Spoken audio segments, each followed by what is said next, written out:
नमस्कार प्यारे विद्यार्थियों, स्वागत है सक्सेस माइंड के ऑनलाइन प्लेटफॉर्म पर। लास्ट क्लास में आपको मैंने धनात्मक विचलन, ऋणात्मक विचलन, स्थिर पाथी मिश्रण क्या होता है ये पढ़ाया था। वो पहला अणुसंख्यक गुणधर्म था जिसमें वाष्प दाब के बारे में हमने जानकारी पढ़ी। अब आते हैं विलयन के दूसरे अणुसंख्यक गुणधर्म पर। दूसरा अणुसंख्यक गुणधर्म जो होता है वो होता है परासरण दाब। ठीक है, देखिए यह लिखा है परासरण दाब, लेकिन परासरण दाब पढ़ने से पहले आपको परासरण क्या है ये समझ में आना चाहिए, तो वो परासरण दाब समझ में आएगा। तो बच्चों, परासरण एक साधारण सी प्रक्रिया है। इस प्रक्रिया में क्या होता है कि हमेशा विलायक के अणु गति करेंगे। देखिए विलयन के दो भाग होते हैं, विलय और विलायक। तो गति किसकी होगी? विलायक की। बहुत काम की छोटी छोटी चीजें। परासरण की क्रिया में हमेशा गति विलायक की होती है। कहाँ से कहाँ होती है ये भी होना चाहिए। तो कम सांद्रता वाले विलयन से अधिक सांद्रता वाले विलयन की ओर होती है। इस गति के लिए एक स्पेशल झिल्ली, एक विशिष्ट झिल्ली की आवश्यकता होती है, जिसको क्या बोलते हैं? अर्धपारगम्य झिल्ली। तो इस तरह होने वाली गति को क्या बोला जाता है? परासरण। तो देखिए परिभाषा क्या लिखी है, वह प्रक्रिया जिसमें शुद्ध विलायक, बच्चों काम की चीज क्या? विलायक। केवल विलायक के कण गति करेंगे, इसलिए काम की चीज विलायक के कण। फिर कहाँ से कहाँ गति करेंगे? कम सांद्र विलयन में से उच्च सांद्र विलयन में किसके द्वारा? अर्धपारगम्य झिल्ली के द्वारा होकर प्रवाहित होते हैं। तो क्रिया क्या कहलाती है? परासरण कहलाती है। देखिए अभी अणुसंख्यक गुणधर्म क्या है? परासरण दाब। परासरण एक अलग प्रक्रिया है, परासरण दाब एक अलग है। ठीक है, हम अणुसंख्यक गुणधर्म पढ़ रहे हैं, परासरण दाब, लेकिन उससे पहले हम परिभाषा पढ़ रहे हैं परासरण की, क्योंकि परासरण दाब तब तक नहीं समझ में आएगा जब तक आपको परासरण समझ में नहीं आएगा। ठीक है, तो देखिए यदि मैं इसको डायग्राम के रूप में दर्शाऊं, चित्र के अनुसार दर्शाऊं, मान लो एक पात्र है, इस पात्र को मैंने अर्धपारगम्य झिल्ली से दो भागों में बांट दिया। ठीक है, एक तरफ कम सांद्र विलयन है। अच्छा, कम सांद्र का मतलब क्या? तो मैंने आपको सांद्रता शब्द पढ़ाया था। कम सांद्र का मतलब ये होता है कि विलयन में विलय की मात्रा कम है और विलायक ज्यादा है। कम सांद्र मतलब विलयन में कौन ज्यादा है? विलायक, विलायक ज्यादा है। और अधिक सांद्र का मतलब क्या? विलायक ज्यादा हो गया। अधिक सांद्र का मतलब क्या? कि जिसके पास विलायक कम है। विलायक मतलब आप पानी ले लो। पहले तो कम सांद्र अधिक सांद्र में अंतर समझ में आना चाहिए। कम सांद्र का मतलब है जिसमें विलायक ज्यादा है, कम सांद्र। अधिक सांद्र का मतलब क्या? जिसमें विलायक कम है। तो देखिए क्या लिखा है, कम सांद्र विलयन मतलब जिसमें विलायक कम है। ठीक है, अब वो बोल रहा है इस अर्धपारगम्य झिल्ली की सहायता से विलायक के कण गति करेंगे। किसके कण गति करेंगे? विलायक के, विलयन के नहीं करेंगे। विलायक ज्यादा है ना, पानी ज्यादा है।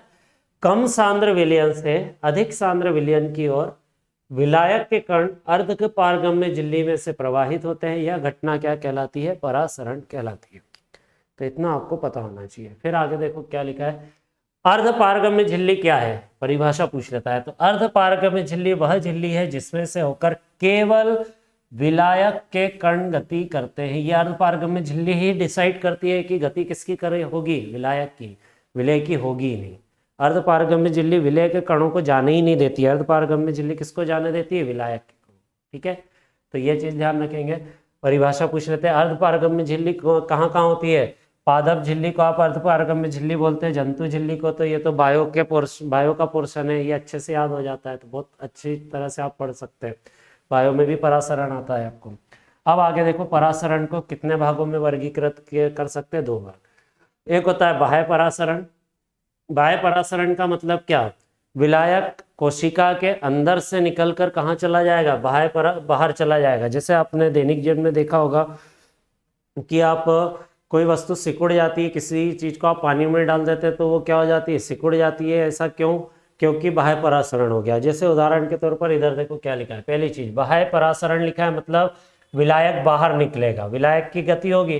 तो देखो क्या लिखा है, यदि कोशिका, है ना, वहां पे क्लियर लिखा है, यदि कोशिका के अंदर उपस्थित जल का बहाव परासरण क्रिया में बाहर की ओर होता है तो इसे क्या बोलेंगे? बाह्य परासरण। पानी बाहर निकल रहा है कोशिका में से तो बाह्य परासरण। जैसे नमक के विलयन में आपने क्या रख दिया? अंडा रख दिया। अंडे में झिल्ली होती है। अब बाहर नमक का विलयन है, तो नमक के विलयन में नमक की मात्रा ज्यादा है, पानी की मात्रा क्या है? कम है। तो परासरण कहाँ से कहाँ आता है? कम सांद्र विलयन से ज्यादा सांद्र विलयन की ओर, है ना। आपने यहाँ पे नमक लिया, नमक का घोल लिया, ये किसका घोल है? नमक का। नमक के घोल में किसकी मात्रा ज़्यादा होगी? ठीक है, ये नमक का घोल है, इस नमक के घोल में किसकी मात्रा ज़्यादा होगी? तो नमक की ज़्यादा होगी, मतलब ये सांद्र विलयन है। ये कैसा विलयन है? सांद्र। जिसमें पदार्थ ज़्यादा होगा वो अधिक सांद्र होगा, ज़्यादा सांद्र है। ठीक है, और दूसरा कि नमक के इसके अंदर आपने रखा एक अंडा, अंडा रखा, इस अंडे के अंदर एल्बुमिन होता है, अंडे के अंदर कम सांद्र विलयन है, कम सांद्र विलयन है। ठीक है, कम सांद्र है। तो अंडे में से पानी कहाँ बाहर आएगा? अधिक सांद्र वाले। परासरण क्या है? कम सांद्र में से कम सांद्र पानी का बहाव कहाँ होता है? कम सांद्र विलयन से कहाँ होता है? अधिक सांद्र। तो अंडे में से पानी आएगा तो ये अंडा पूरा क्या हो जाएगा? ऐसा सिकुड़ जाएगा, छोटा हो जाएगा। तो इस प्रकार की क्रिया को क्या बोलते हैं? बाह्य परासरण। ठीक है, तो इसका उल्टा अंतःपरासरण। अंतःपरासरण मतलब कि कोई कोशिका है, उसको आपने किसी विलयन में रखा तो पानी अंदर कोशिका के अंदर चला गया तो क्या कहलाएगा? अंतःपरासरण। तो परिभाषा लिखिए, यदि जल का बहाव परासरण क्रिया में कोशिका के अंदर हो जाए तो उसे क्या कहेंगे? अंतःपरासरण, है ना। जैसे उदाहरण के तौर पर यहाँ पे जो उदाहरण लिखा है वो ठीक है, आप अपने घरों में ही देखते हैं कि आप किसी कटोरी में किशमिश डाल के रख देते हैं, किशमिश सूखे हुए होते हैं, लेकिन जब आप उसको रात भर पानी में भिगो के रखते हैं सुबह सुबह फूल जाते हैं। तो वो चीज़ फूले क्यों? फूली इसलिए क्योंकि बाहर जो पानी था वो निकल कर कहाँ चला गया? उस किशमिश के अंदर चला गया। अंदर चला गया तो किशमिश क्या हो गया? फूल गया। तो कौन सी क्रिया हुई इसमें? अंतःपरासरण। तो क्या होता है? जब जल में रखा हुआ अंडा फूल जाता है तो वो कौन सी क्रिया कहलाती है? अंतःपरासरण। जल की जगह आप किशमिश भी रह सकते हैं। ऐसे दो तरह के परासरण हैं। इसके अलावा अब आते हैं परासरण दाब पर। अब ये अणुसंख्यक गुणधर्म आया, जो देखिए बहुत काम की चीज। परासरण दाब किससे दर्शाते हैं? पाई से। परासरण दाब क्या होता है अब वो समझो। तो परासरण दाब, बहुत लोगों को ये लगता है कि परासरण की क्रिया कराने वाला दाब, नहीं, उल्टा बोलना। जो दाब परासरण की क्रिया को रोक दे। परासरण की क्रिया अभी क्या बताए कि विलायक गति करते हैं, कहाँ से कहाँ? कम सांद्र विलयन से अधिक सांद्र। तो उसको रोकना है, उसको विलायक के कणों को गति करने से रोकना है। तो अब हमको दाब लगाना पड़े, क्योंकि वो गति तो अपने आप हो रही थी। ठीक है, एक तरफ कम सांद्र विलयन था, यह भी पात्र बनाया, अभी आपको बताया था यहाँ पर कम सांद्र विलयन है, यहाँ पर क्या है? अधिक सांद्र विलयन है। कम से अधिक की ओर किसकी गति हो रही है? विलायक की। तो अब वो क्या बोल रहा है कि आपको परासरण दाब क्या है वो बताना है। तो बोलने लगा कि आप इस विलायक की गति को रोको, मतलब यहाँ पर अधिक सांद्र वाले विलयन की तरफ कोई दाब लगा दो। जैसे कमरे के अंदर किसी को आने से रोकना है तो आप क्या करोगे? दरवाजा लगा दोगे, तो बाहर वाला अंदर नहीं आ पाएगा। तो आपने दाब कहाँ लगाया? कमरे के अंदर से लगाया, जिससे बाहर वाला अंदर नहीं आएगा। बस वैसा ही है कि विलायक कम सांद्र विलयन से कहाँ जा रहा था? अधिक सांद्र की तरफ जा रहा था। तो अधिक सांद्र वाले विलयन पे अपन ने बीच में एक अवरोध लगा दिया, दाब लगा दिया। तो विलायक अधिक सांद्र वाले विलयन की तरफ आ पाएंगे क्या? नहीं आ पाएंगे।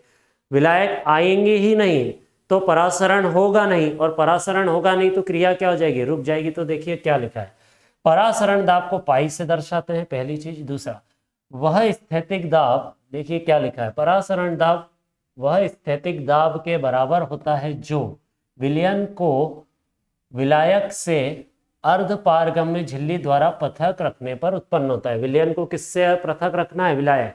एक तरफ अधिक सांद्र विलयन है, एक तरफ कम है, कम वाले के पास विलायक ज्यादा है। तो बोल रहा है कि विलयन को विलायक से पृथक करने के लिए जो दाब लगता है उस दाब को क्या बोलते हैं? परासरण दाब। या यह परिभाषा अच्छों को समझ में नहीं आती, उसको छोड़ दो, तो दूसरी भी लिख सकते हो, ऐसा कुछ नहीं है, गलत नहीं जाएगी, कोई सी एक लिखना है। देखो मैंने आपको क्या बोला कि परासरण दाब परासरण की क्रिया रोकेगा, मतलब विलायक की गति रोकेगा। तो क्या लिखा है?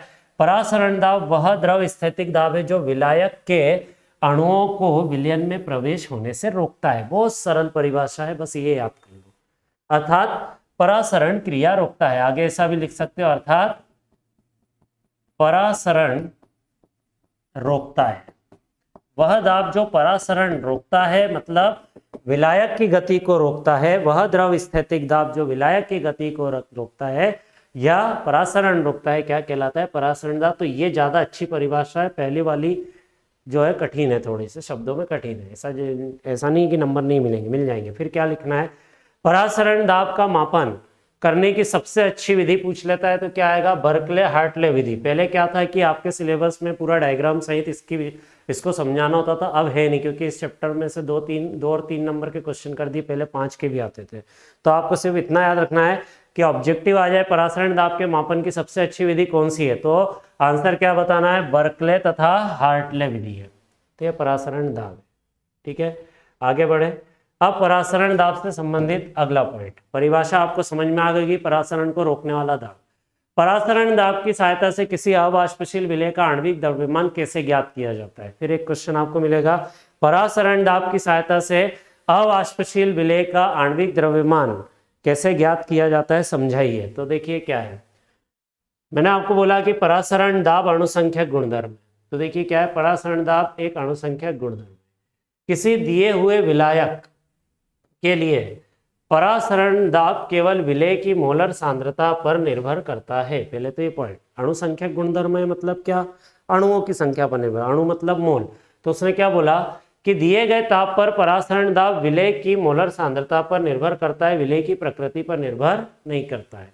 अणुसंख्यक गुणधर्म अणुओं पर निर्भर करते हैं, और अणु किस रूप में मिलेंगे आपको विलयन के अंदर, मोल के रूप में, सीधी सी बात है। ठीक है, तो उसने बोला कि परासरण दाब अणुसंख्यक गुणधर्म है, अर्थात परासरण दाब केवल विलेय की मोलर सांद्रता पर निर्भर करता है। तो देखिए इसके आधार पर सूत्र क्या आता है, यदि ताप स्थिर रखा तो स्थिर ताप पर अवाष्पशील विलेय वाले तनु विलयन के लिए, ताप स्थिर रखा है, अवाष्पशील विलेय वाले तनु विलयन के लिए परासरण दाब मोलर सांद्रता अर्थात सी के क्या होता है, समानुपाती। सी को क्या पढ़ेंगे, मोलर सांद्रता। अभी ताप कैसा रखा है, स्थिर ताप। कैसा ताप है, स्थिर ताप। यदि ताप स्थिर है तो आप बोलेंगे परासरण दाब सांद्रता के क्या है, समानुपाती, मोलर सांद्रता के समानुपाती है, क्योंकि परासरण दाब मोलर सांद्रता पे निर्भर कर रहा है। मोलर सांद्रता मतलब मोलरता की बात कर रहे हैं ना, ये सी का मतलब क्या है, मोलर सांद्रता, या आप इसको मोलरता भी बोल सकते हो, ऐसा कुछ नहीं है, सी मतलब मोलरता।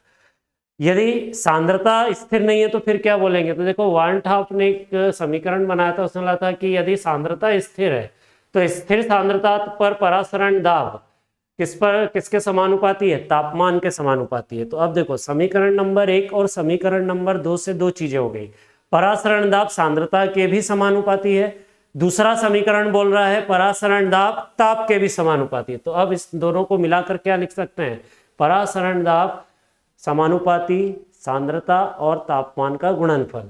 तो परासरण दाब सांद्रता और तापमान के गुणनफल के समानुपाती, सांद्रता मतलब कौन, मोलरता की बात कर रहे हैं, मोलर सांद्रता।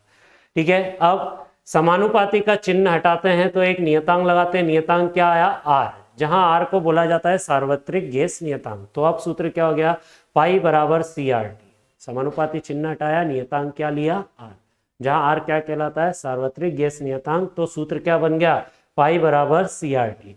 अब देखिए सी का मतलब अभी मैंने क्या बताया, सी क्या है, मोलरता है। सी किसके बराबर है, मोलरता के बराबर। और मोलरता का सूत्र आपको सांद्रता व्यक्त करने की विधि पहला लेक्चर था उसी में बताया था। मोलरता क्या होता है, विलेय के मोलों की संख्या बटे में विलयन का कुल आयतन किस में आना चाहिए, लीटर में, और मिलीलीटर में तो ऊपर कितने का गुणा आ जाए। तो देखिए सी की जगह उसने क्या लिखा, सी मतलब मोलरता, और मोलरता मतलब क्या, विलेय के मोल बटे में विलयन का आयतन। तो देखिए कोष्टक पे लिखा है सी बराबर एन बटा वी, वो मैंने साइड में भी लिख दिया है कि वो एन बटा वी क्यों आया। मोलरता की परिभाषा के अनुसार मोलरता बराबर क्या होता है, विलेय के मोल बटे में विलयन का आयतन लीटर। ठीक है, और फिर देखो आपको ये भी बताया था मोल का मतलब क्या होता है, भार बटा क्या होता है, अणुभार, भार बटा क्या होता है, अणुभार। तो अब मैं एन की जगह क्या लिख सकता हूं, ये देखो यहाँ लिखा है, एन की जगह क्या लिखा है, भार बटा अणुभार। तो एन की जगह क्या लिखा, W बटा एम बटे में क्या लिखा है, R इंटू टी। W बटा एम बटे में क्या लिखा, R है ना, बाकी R और T तो वैसा ही था, और V वैसा का वैसे ही है, R और T लिखा है, बटे में क्या लिखा है, V। N की जगह क्या लिखा है, W बटा M, W बटा M, जहां W क्या है, भार, ये देखो भार, और M क्या है, अणुभार, M क्या है, अणुभार। इस प्रकार हमने किसके बीच में संबंध दर्शा दिया, परासरण दाब और अणुभार। देखो टॉपिक क्या चल रहा था, इधर देखो टॉपिक क्या चल रहा था, परासरण दाब की सहायता से अवाष्पशील विलेय का आणविक द्रव्यमान निकालना। आणविक द्रव्यमान मतलब क्या, अणुभार। तो परासरण दाब और आणविक द्रव्यमान में देखो संबंध आया कि नहीं आया, क्या संबंध आया, परासरण दाब और आणविक द्रव्यमान में ये संबंध होता है, ये सूत्र है। तो सूत्र पता होना चाहिए, कैसे ज्ञात किया है वो पता होना चाहिए, किसके क्या अर्थ हैं वो क्लियर लिखा हुआ है। ठीक है, तो ऐसा भी लिख सकते हैं सूत्र को, m बराबर है ना, ये अणुभार हो गया, m बराबर पाई को नीचे ले आओ तो w बटा क्या हो जाएगा, पाई गुणित r इंटू टी के बटे में क्या है, v। तो इस तरह हम क्या कर सकते हैं, परासरण दाब की सहायता से किसी भी अवाष्पशील विलेय का क्या निकाल सकते हैं, आणविक द्रव्यमान निकाल सकते हैं। तो बच्चों ये था पहला अणुसंख्यक गुणधर्म, दूसरा अणुसंख्यक गुणधर्म। अब बचा है तीसरा और चौथा अणुसंख्यक गुणधर्म और वान टॉप कारक बचे हुए। तो ये आपका चैप्टर कंप्लीट हो जाएगा। तो बचे हुए नेक्स्ट लेक्चर में हम अगला चैप्टर कंप्लीट करेंगे। धन्यवाद। ठीक है।